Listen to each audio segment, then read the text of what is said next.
warahmatullahi wabarakatuh. Boleh diperkenalkan Kak? Oke. Komanya di mana? Tempatnya di mana? Halo, nama saya Angga Nugraha. Saya guru produktif di BPSK Cilengsi.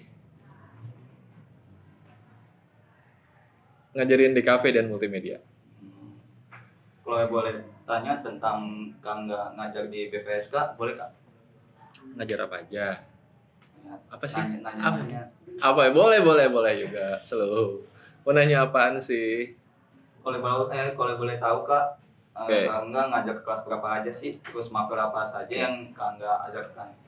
Saya ngajar dari kelas 1 sampai kelas 3 di SMK 2 BPSK, jurusannya multimedia dan DKV. Tapi ini adalah tahun terakhir sebelum pergantian kurikulum di mana masih ada multimedia. Jadi nanti tahun besok semua all DKV. Nah, untuk mapelnya ya semuanya.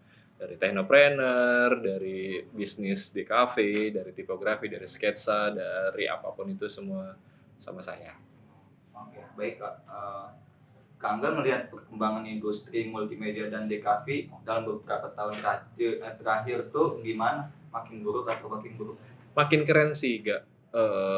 Perkembangan teknologi tuh memang sangat mempengaruhi kreativitas harusnya. Jadi memang sekarang ini kita tuh anak-anak kayak lagi dipacu buat sesuatu yang baru lagi, yang inovatif lagi, lebih visioner lagi. Dan menurut saya perkembangan teknologi DKV saat ini tuh sangat berlomba-lomba banget gitu. Apalagi khususnya di daerah Cilengsi.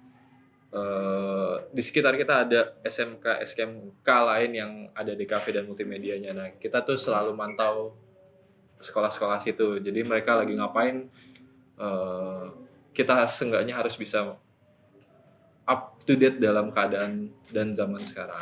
Jadi memang lebih baik sih, lebih dinamis dan lebih seru harusnya. Kalau mau jadi orang yang sukses di bidang MM dan DKV itu harus menguasai pengetahuan dasar apa saja Kak? Nah, kalau mau di DKV sih sebenarnya nggak harus textbook banget ya. Yang kalian perlu tuh sebenarnya kreatif dong. Kreatif, inovatif, visioner banget. Jadi harus tahu apa yang dibikin dan tahu itu yang kalian bikin itu untuk jadi apa. Terus yang berikutnya adalah jangan pernah berhenti buat research, dalam artian jangan pernah berhenti kalian untuk mencari tahu hal-hal baru. Sebenarnya kayak gitu. Menurut Kang yang lagi tren dan happening di bidang multimedia sekarang tuh apa aja Kak? Banyak sih sebenarnya pergeseran tren itu, perkembangan zaman itu memang bergeser dari waktu ke waktu tuh banyak banget. Kita nggak bisa ngomongin tema-tema, sorry gue ulang, gini aja. Kalau pun ngomongin perkembangan apa sih? Gue yang skip aja. Itu yang tren dan happening di Oke, yang tren. Nah, kalau kita sih anak-anak nih lagi suka hal-hal yang vintage sebenarnya. Kita lagi suka dengan hal-hal yang berbau dengan gaya-gaya zaman dulu dan gaya-gaya yang mempunyai historical panjang. Dalam artian gini, kayak gini nih, tempat kita berdiri ini sebenarnya purpose ini adalah harusnya tempat yang memang formal dan lain, tapi kita anak-anak di kafe tuh ngebentuknya dibentuk ala-ala hutan begini karena apa? Karena kita memang ingin membuat hal yang baru.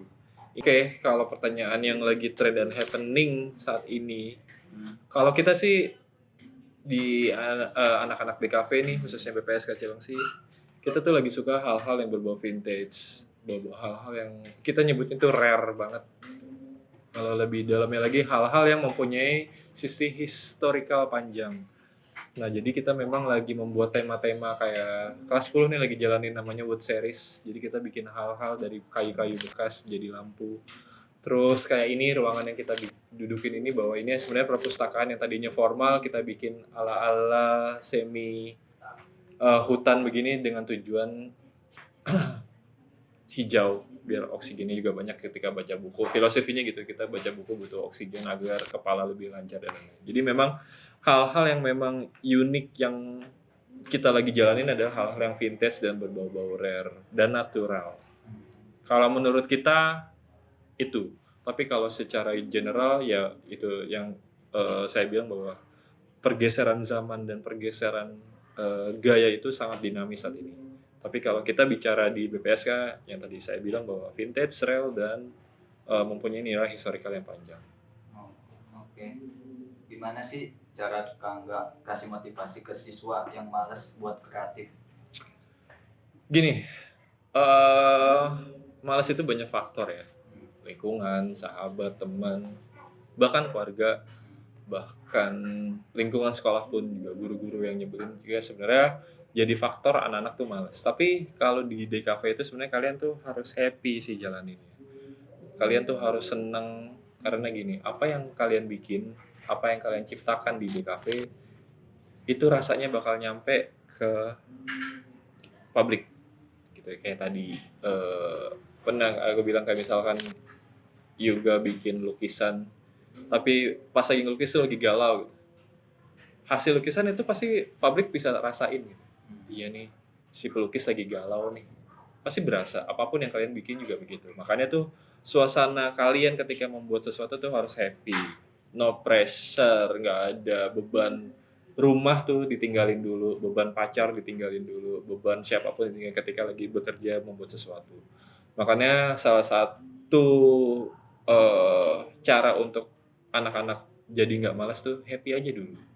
Bikin suasana yang senang, menyenangkan, yang bisa no border jadinya, nggak ada batasan. Happy. Cara ngatasin itu harus happy. Oke, project apa saja yang lagi Kangga kasih ke anak kelas 1 sampai 3? Gimana cara Kangga ngatasin kreativitas yang mentok, Kak? Iya sih. Sebenarnya akeh sih. 2 tahun sudah berjalan saya di sini mau jalan 2 tahun tapi alhamdulillah sudah banyak eh, kerjaan yang kita sudah laluin. Dalam artian gini, ada main event, ada yang sub event. Yang main event tuh kayak BK 1, 2, 3 dan 4. BK itu ada seriesnya. Series pertama itu ada video klip, series kedua ada film pendek, series ketiga tuh ada namanya pertunjukan murni, ada seni panggung. Terus ada juga kayak sub event tuh kayak misalkan kayak kemarin mural, terus kayak ada film pendek tema Sumpah Pemuda, itu namanya sub event. Terus ada flea market kemarin, terus ada juga pameran fotografi, ada juga action figure yang kita bikin kemarin, terus ada juga bakti di mana kita bikin sesuatu untuk masyarakat sekitar. Banyak banget sebenarnya, gak banyak event-event yang kita bikin dan kita lagi jalanin. Nah kalau mentok ya turu. Udah kalau kita tuh jangan maksain, kita bukan robot ya. Kalau capek udah istirahat gitu. Kalau mentok ya istirahat, recharge dulu, cari informasi baru. Ketika sudah full baterainya jalan lagi. Gitulah terapan DKV BPSK Cilengsi. Gaya banget ya. Terus Sebutin event atau project yang pernah Kangga buat sama anak-anak dan yang paling berkesan buat Kangga. Oke.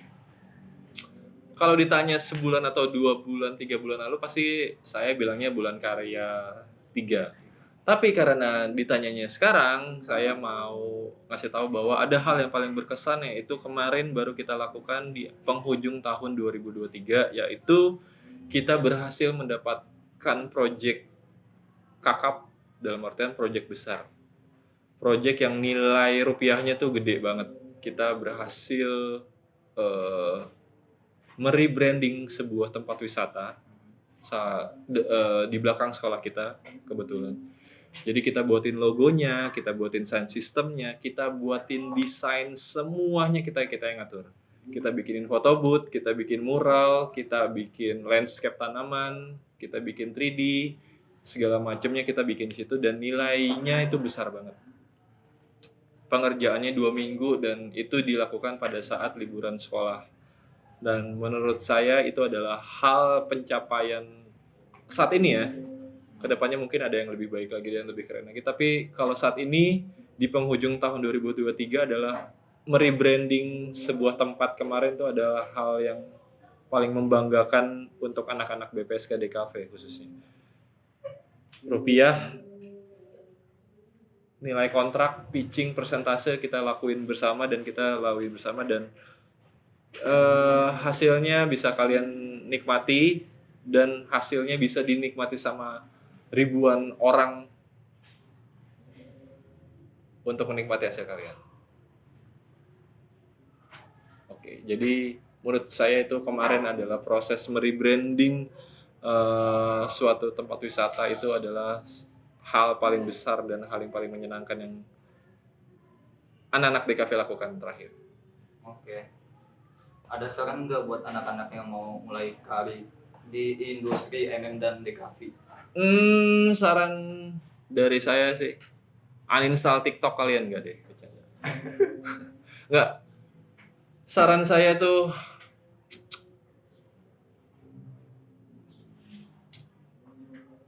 follow lah, kita bicara zaman sekarang ya.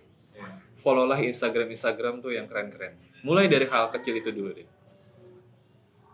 Follow galeri nasional, follow hal-hal, ada tuh namanya belajar film, follow namanya DKV, follow namanya hal-hal yang memang bersinambung dengan apa yang kalian jalanin. Jadi jangan follow yang aneh-aneh kalau menurut saya gitu. Jadi kalian tuh, karena anak sekarang kan 6 jam hidupnya mereka tuh lihat media sosial.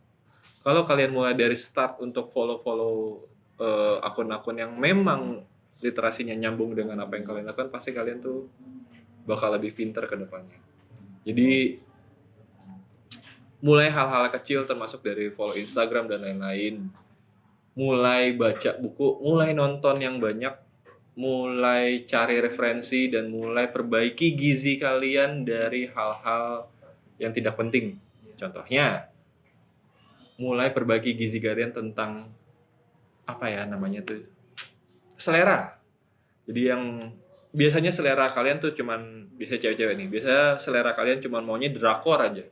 Coba geser ke India mungkin, Bollywood mungkin. Karena di antara itu pasti ada pelajarannya itu. Dan ada beberapa caranya ya, kalian harus memperbaiki gizi kalian tentang selera sih. Dalam artian gini, selera kalian tuh harus mengikuti perkembangan zaman, misalkan lagi trennya apa, dan jangan terpaku dengan satu idealis atau satu kesukaan tertentu. Jadi kalau misalkan juga demennya hardcore, ya nggak salah juga dengerin dangdut. Jadi telan semuanya telan, pasti ada pelajaran yang bisa diambil, ada poin-poin yang bisa diambil. Jadi sebagai anak DKV kalian harus telan semua informasi, semua art, semua seni, semua jenis apapun kalian harus telan semua, harus bisa nguasain semua. Intinya sih kayak gitu. Ini udah sebelum ngelakuin pertemuan kita nih, Sai. mungkin ada kata-kata Angga gitu buat anak-anak angkatan sekarang atau buat anak yang mau masuk DKV. ya, buat di kampus khusus gimana tuh? Oke.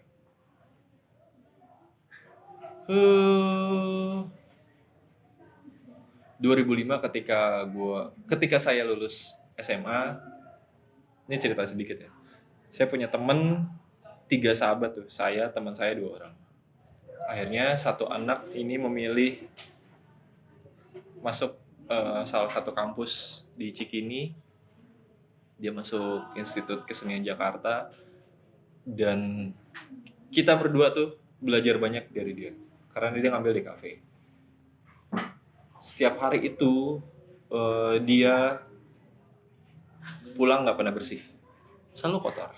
Kita selalu nanya gitu, lu kok kuliah pakai sendal jepit, terus celana lu pendek, baju compang-camping? Iya, karena gue di workshop setiap hari. Kita ngelukis, kita bikin lampu, kita bikin tanah liat, kita bikin itu. Jadi jangan berharap lo DKV itu adalah anak-anak yang rapih dan wangi buat masuk kantor gitu. Karena anak DKV adalah anak-anak yang memang bikin sesuatunya langsung. Nah, dari situ belajar banget dari dia. Akhirnya ketika kalian memutusin masuk DKV, saran saya, siaplah otak kalian tuh buat diperes hal-hal kreatif. hal-hal baru, hal-hal yang memang sifatnya adalah visioner, hal-hal yang sifatnya adalah bukan sekedar one hit wonder gitu. Jadi bukan sekedar yang ini lagi ngetren loh kak, gue lagi suka ini loh, suka ini, terus nanti kedepannya tren itu bubar ya bubar juga udah berarti. Jadi kalian harus ketika mau masuk di kafe itu harus visioner dan memang siap untuk menjadi anak yang penuh inovasi dan kreatif. Jadi waktu, tenaga, pikiran tuh bakal ancur-ancuran, bakal gempur-gempuran, bakal berdarah-darah. Jadi kalau mentalnya masih mental anak kantor dan anak mami, mendingan milih jurusan yang lain. Kalau gue gitu. Jadi di kafe adalah hal-hal yang dinamis, bukan statis. Jadi tapi seru, happy. Pengalaman kalian pasti banyak dan mental kalian banyak. Jadi terapan itu yang lagi kita jalanin di sini. Oke, makasih banyak Kak atas kehadirannya. Makasih banget nih. Oke. Sama-sama. Terima kasih.